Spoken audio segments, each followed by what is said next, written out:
Good morning.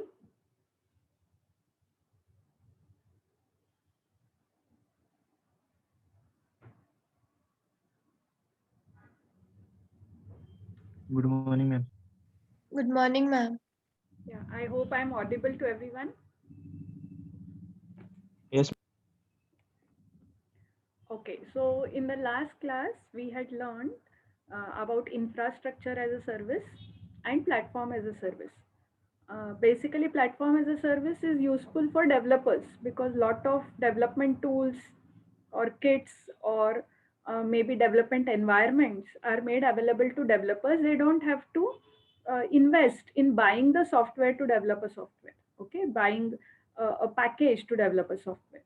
So developers can make use of cloud services, particularly when they want to develop a software, they can make use of PaaS. Similarly, when there are organizations who have, say, computing necessities, or maybe they require some specialized hardware, maybe higher processing speed or very high storage capacity. In that case, also, cloud services, especially infrastructure as a service, will be very useful. Okay. So today we are going to end this first unit by just trying to summarize whatever we have learned and by understanding what is the significance of cloud computing. Okay. So in your in your textbook, the title that is put there is why cloud matters. Now, why cloud matters in the sense, what is the significance of cloud computing, or what is the significance of services which are made available to cloud through cloud. Okay. Now, cloud will matter in many ways for different types of people in an organization, whether it's a software organization, whether it is some other kind of a startup who wants to use certain packages, or maybe there are high-end requirements of certain organizations. All those can be met through the cloud services. So cloud does matter, and it matters to different people. For example, it matters to developers. For developers, how does it matter? It will provide higher storage capacity, it will provide higher computing speeds. So you, even if you have a very simple computer at your end, with virtualization, it is possible to make computers or computing speeds with higher capabilities. We can make them available to the developers. So I think the point is very clear. When I say for developers, increased storage and computing power, it definitely means that they are able to make use of resources over the internet, which they may not have at their own end. Okay. So they can access information, they can process data, they can connect to people. There's no physical constraints. You're not constrained by your location. You even now, in this pandemic, most of the people are working from home, so you don't have to go to the office to do your work. What does that mean? There's no physical constraint. You're not constrained by the location. It is not required that you go all the way to the office, then start your computer, then start working on it. You can very well sit at home, make those resources available to the person at home or at his location itself, and he can work. So with cloud, that is possible. You're not constrained, you're not limited or restricted by your physical location. Okay. For end users, yes, it is again quite useful. Cloud services, the end users are not bound to single location of the PC or network. Applications and documents can be accessed anywhere. Now, this is very common. What these points that are put up on the slide, they belong to whatever is there in your book, and the book is quite old. But in today's scenario, everybody knows we are not restricted by the location. We can sit anywhere and make use of shared access to an application or shared access to a document. So there can be group collaboration. You need not be in same place. You and your friend, if you're working on a project, you need not be in same place. You can be at your home, still collaborate together, work together. You can access common documents, you can edit them, store them. So say for example, you have made some changes to the document, your friend can very well access it at her place and see the changes that you have done. So no user is going to be restricted by the physical constraint or geographical location. From administrator's point of view, infrastructure can be located anywhere and still it can be made available to you. So suppose we have a college or suppose we have a small organization and we want certain infrastructure or hardware for certain projects. Now, even if we don't have it in our college, we can very well hire or subscribe to the infrastructure. So administrator is not going to be tensed all the time about providing this infrastructure. So infrastructure can be located anywhere, still it can be made available to you. Engineers not required for peak load means what? When you have a large organization, generally you require a network supervisor or you require a database administrator or maybe a network administrator who has to take care of peak loads when all the users are trying to access the network at the same time. The server will not be able to process so many requests. So that is called as peak load, and you require engineers who can solve this problem. But from cloud computing point of view, since the service provider maintains all the hardware, your organization need not hire special engineers in order to take care of peak load. Again, no need for your organization to invest in the assets. I think that point is quite clear. You don't have to buy the hardware. You're going to hire, you're going to subscribe to hardware services. So you don't have to invest in the assets, especially hardware. All right. So I think the advantages are quite easy to understand. I will not teach each one of them. We have been discussing them, but at least have a look at what are the advantages of cloud computing in general. Lower cost computers for users. Lower cost computers means you are not going to buy, your organization is not going to buy very high end configured computers. Maybe simple thin clients may also be enough to access the cloud services. So you're not going to spend too much on computers. Improved performance because you're going to get better speed, you're going to get better storage, you're going to get better processing capability. Okay, so you're going to spend very little on IT infrastructure. Okay, fewer maintenance issues means what? Since you are not going to maintain the server, the service provider is going to maintain the server. Maintenance issues as such you may not have to address, especially related to the server. Lower software costs, particularly in case of SaaS, if you are hiring ready-made accounting packages or ready-made other SaaS packages, maybe some of them are even free. So you're not going to invest in software too much. Instant software updates, as and how newer updates for the software is available, that is made available to the client on the server itself. So when the cloud service provider hosts it on the server, immediately the newer version is made available to it. So instantly software updates can be obtained. Increased computing power, unlimited storage capacity, increased data safety. Now this you may wonder how. Over the years, cloud computing has become quite popular, and security issues have been a concern to all the researchers who are working on cloud services. Okay, so over the years, lot of sophisticated algorithms have been developed for providing better safety to your data. Better privacy is being provided. Encryption and decryption algorithms, particularly which are designed for cloud based services, are implemented nowadays, so your data is quite secure there. Okay, improved compatibility between operating systems, better versions, instant versions you're going to get, improved document format compatibility, as and how new versions are available, they are going to be provided to the client. Easier group collaboration and universal access to documents. Universal means what? Anybody can sit anywhere and access common documents, common files, and edit them as and how required. There are certain disadvantages also of cloud computing. Now you call them disadvantages or shortcomings. Okay, you instead of using the word disadvantages, because it's quite advantageous, there are certain shortcomings. If we are able to overcome them, we can very well enjoy the benefits. So what are the shortcomings of cloud computing? For cloud based services, we all the time require a internet connection. That is a must. So if your internet connection doesn't work well, or your speed is an issue, internet speed is an issue, then it can be, tedious, cumbersome, and sometimes very frustrating also, because you are unable to access your services instantly. So your cloud services will become slow automatically if the internet connection is not good.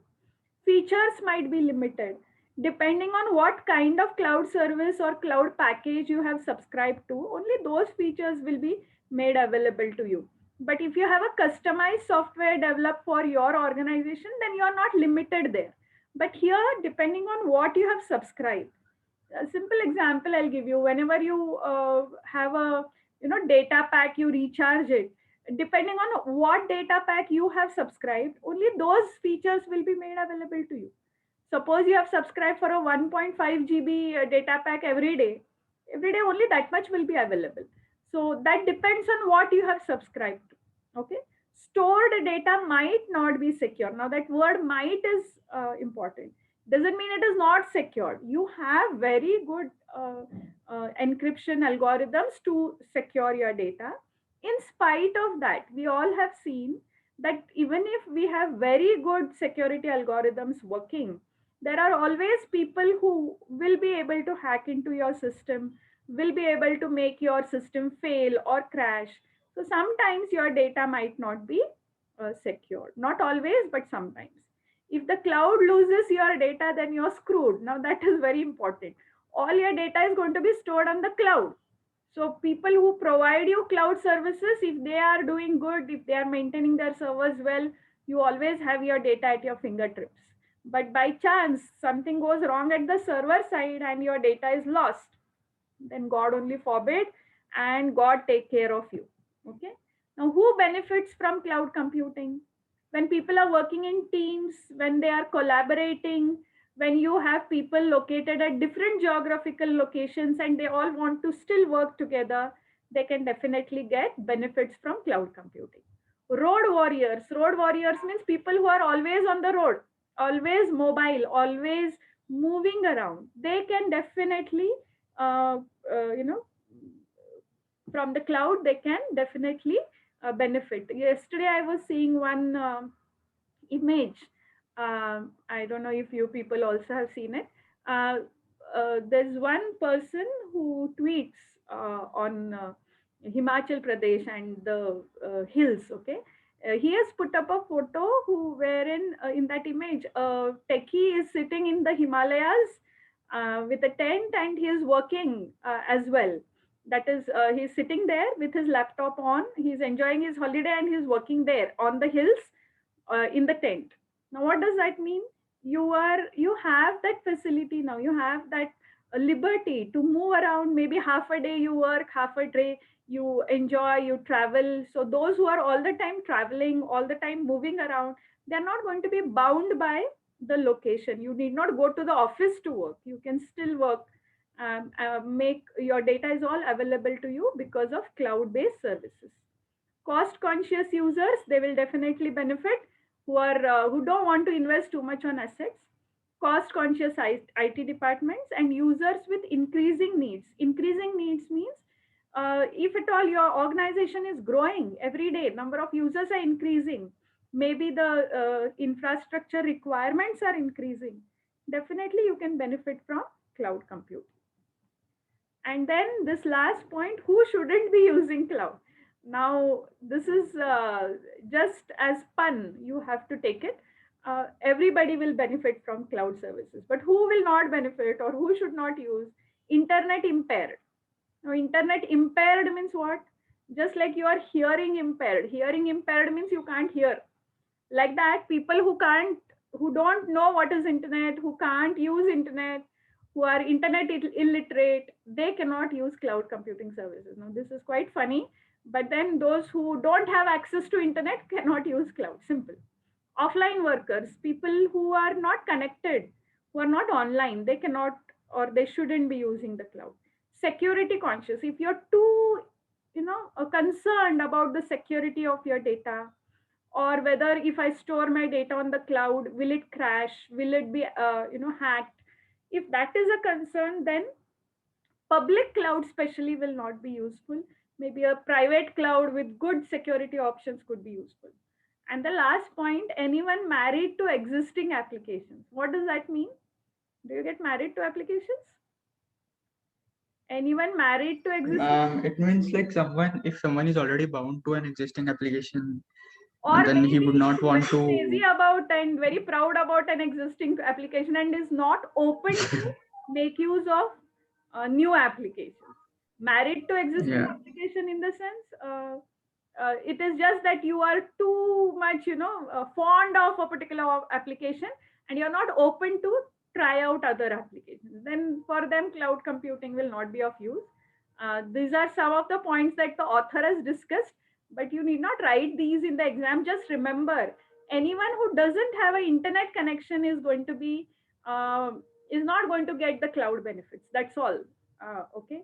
And security of data is provided to users, but then uh, in spite of all secure algorithms, there could be situations where your data gets hacked, your computer crashes, or maybe your database is not secure enough as much as you expect it to. Then you just can't do anything. So for the, especially suppose you have some very confidential data, then better not to put it on the cloud. Simple. Whenever you buy a new phone, the you are, or maybe in general also, you are asked whether you want to store your data on the cloud. Some cloud storage is provided to you. So suppose you have some pics, you have say some data which is confidential, some secret, and don't put it on the cloud. My simple suggestion is don't put any pics anywhere. This is out of my general knowledge, I'm telling you. Neither on Facebook, nor on Instagram, nor on cloud, nor on WhatsApp. Better you keep your pics to yourself. You never know how they will be misused by someone in some case. So, uh, clicking, yes, is required, but then you should understand. You all are computer science graduates, so you must understand how data could be misused. And there are so many instances, we have seen so many examples in the past where data can be misused. So if one simple suggestion is don't store your pics on the cloud, let them be with you if at all, and don't keep on clicking thousands of pics and finally you don't have a single one. It's like a wardrobe full of dresses, and then when you open it, you don't know which one to wear. So better not to click too many and then face this problem of plenty. All right. So these are the points that I wanted to discuss today. In the exam, this could be asked as a important question. What is the significance of cloud computing? To whom it will be useful? You can write it as a general answer also. In fact, whatever points I have told you in today's class, all these we have discussed in the past. But since it is there in your syllabus, I have tried to cover it. So these are the advantages. These are some of the shortcomings of cloud, and who will benefit and who should not be using cloud. Okay. If you have any doubts in what we learned, you can ask. All of you enter your attendance in the chat box.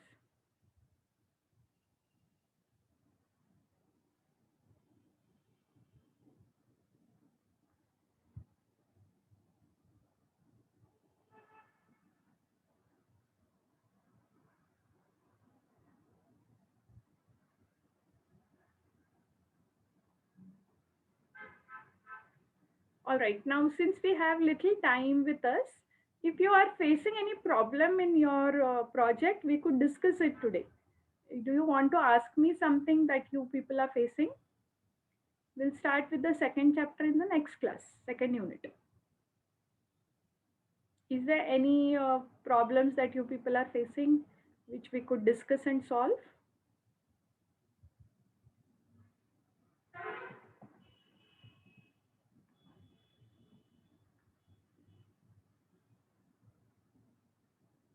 Have you started with your projects?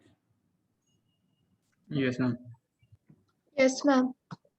So initially what you people are doing right now, your topics which are already selected by your faculty, um, how are you going about it? Ma'am, you asked us to do the DFD, so we are working on that now, creating one. Okay. Have you done the PERT chart or the Gantt chart? Yeah, Gantt chart. Yes, Yeah. ma'am. Gantt Yes, chart ma'am. is done. Yeah. Yes, ma'am. Good. So you have to make a plan of say about 4 to 5 months, about 4 months, about how you will go about your project, how many days you'll spend on analysis, then design, and so on. So what you can do initially is make a DFD of the existing system. By chance you feel existing system is not there, maybe existing system could be a manual system or it could be a computerized version, a older version. You are making some changes to build a new one. So first develop a DFD of a older version or a existing system, then try to make a DFD of the proposed system. Proposed in the sense the one that you are going to develop. Now, whenever you are developing DFD, there are 3 levels. Do you know this? How many levels of DFD are there? At least 3. Okay. Now, which are those 3 levels? One is called as the 0th level or the context level DFD. Then next one is called as first level or top level DFD. And the next one is called as second level or detailed level DFD. Everybody will remember this? Yes, ma'am. Yeah. In context level, you'll draw an overview in which one process is shown and main entities are shown. One process which consists of all sub processes of your project. Okay, so top level, context level, everybody has to draw. Then you can draw top level DFD which shows main processes. You don't show them in detail, but only the overview of main processes that are there in your project. For example, suppose there's a login process, then that becomes one. Suppose there's a process where you are doing some transactions, like for example, if you're working on a banking system, withdrawal is one process, deposit of money is another process, calculating the interest could be one process. Okay, so I'm just giving you one example. Or suppose you are doing a hotel management system, then taking the order could be one process, processing the order could be another, billing could be another, generating of the bill could be another. All right, so you will develop a context level DFD and you will develop a top level DFD. Now in the top level DFD, among the main processes that are there, if you find any one process which is made up of sub processes, okay, for example, suppose you're looking at say let's take the example of calculating interest in a banking process, in a banking project. So how do you calculating the interest is main heading, but in calculating the interest there could be different types of interest. For example, interest on savings could be different, interest on fixed deposit could be different, interest calculation and recurring deposit could be different. So now interest calculation is one main process. It is made up of sub processes. So this interest calculation, you only that process you can show it in the next level, which is called as the detailed level DFD. You need not elaborate all the processes, only those which are made up of sub processes, those could be shown as detailed level DFD. So if not anything, at least for your project, you should have 2 DFDs, if not 3, at least 2. Which are those? One is context level DFD, the other one is top level DFD. Everybody's understanding this? Yes, ma'am. Yes, ma'am. Okay. Yes, ma'am. So if you have anything to ask me apart from this, how you are analyzing your project, you can try to gather information about your proposed system. That is, suppose you are developing a hotel management or an online ordering, like something like a Zomato app, then you can look at existing apps which allow you to order online and study them. That itself is analysis. You can make notes about them, how they work. You can also make a list of what are the disadvantages or what are the shortcomings of those apps. So that depends on what you're developing. Okay. All right, we will stop here and we will, if you don't have any doubts, then we'll stop and we'll continue in the next class.